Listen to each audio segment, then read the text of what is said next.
On July 28, magkakaroon ng SONA, right? And the INC is also staging a very big rally. Gentlemen, ladies, what do you expect BBM will say sa SONA? What do you anticipate? Sige, CJ. Hopefully that Martin Romualdez is in jail. I hope that's going to be part of the SONA, or at least that there's a charge against him. But, we see naman kung paano I want to say, and this is again, a personal take on it, nakikita kasi natin na naghahabol optics-wise pagdating dun sa achievements, no? We all know that the economy is not doing good. We experience it. Ang laki ng tinaas ng gasolina. They said, okay, we'll try to make it lighter for the Filipino people. So 3 days, gagawin natin 3 days imbes na one time, big time ang bagsak. Nagkakaroon tayo ng another round of ayuda.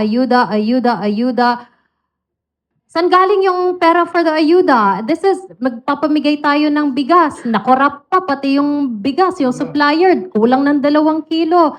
Like I said, ang corruption bumababa talaga eh.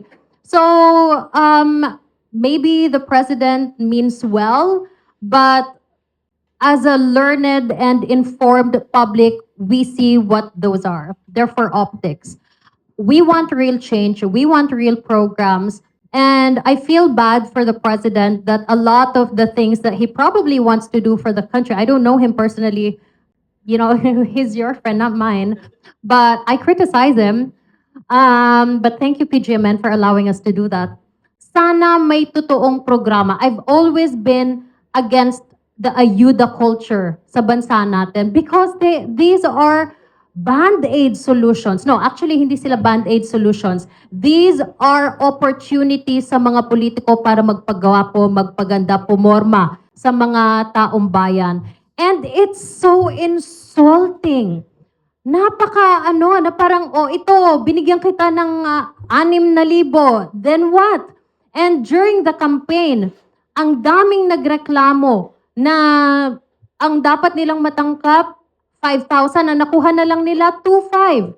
Hindi pa tayo gumagawa ng sistema kung saan diretsyo aabot sa mga recipients yung, or sa mga beneficiaries ang ayuda. Dadaan pa sa politiko, dadaan sa DSWD, dadaan pa dun sa kung sino ang congressman na mas malakas para sila yung bibigyan ng mga ayuda. We cannot ignore the fact that these things happen. Hindi to fair na napapamigay ng maayos kasi may hand pa din, may impluensya pa din ang congressman. Kung sinong mas malakas sila ang may ayuda. I think si Bernadette Herrera, marami ng mga congressman na nagsasabi nito, naka-FLR yung mga proyekto nila. Even yung mga medical assistants, naka-FLR lahat. Ano ibig sabihin ng FLR? Kapag ikaw ay ordinaryong Pilipino, sasabihin sa'yo for later release. Pag ikaw ay isang congressman na naka-FLR ang budget mo, both for infrastructure, soft projects, including health, financial assistance, sa mga constituents mo, you know what FLR means? It means you will never get the budget.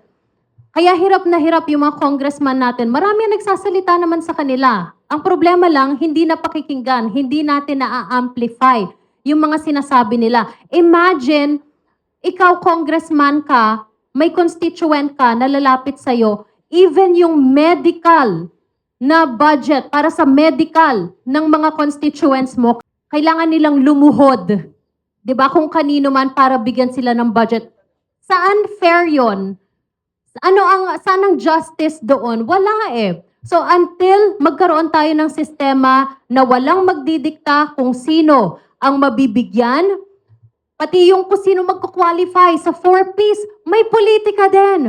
Until maayos natin yan, matanggal natin altogether ang impluensya o yung dadaan pa doon sa kamay or opisina ng mga politiko, yung basic na mga services na yan, yung mga financial help na entitled naman yung mga Pilipino, I wouldn't believe that that the politico or whoever is in charge is really serious about a corruption-free Philippines or a government that really cares for its people. Malalim ho yung galit ko dito. Kasi pag galing ka sa hirap, alam mo lahat yon. Kapag nakausap mo yung totoong tao, alam mo lahat yon. And the fact that they have the gall, yung kapal ng muka, na sasabihin, yung taong bayan, ay, bleep. No, you do not speak for the taong bayan. Hindi mo ina-address yung ganong paghihirap nila. Yung ganon na magluluhod ka pa para bigyan ka lang ng tulong dun sa entitled ka naman na makuha. You cannot convince me that you are doing something for the country